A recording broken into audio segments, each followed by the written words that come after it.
So the way we fit it in the car is, first of all, we bolt the oil cooler in place like this, and then we offer it up into the position that we're going to drill the holes.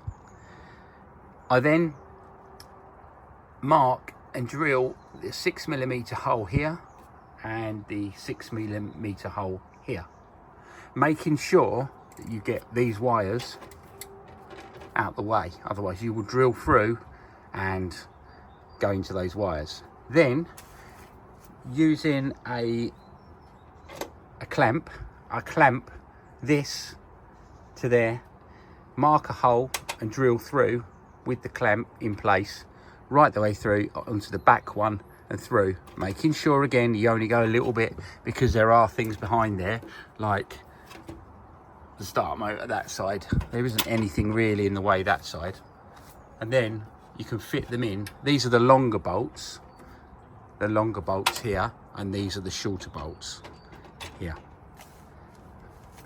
Then connect your pipes up and away you go.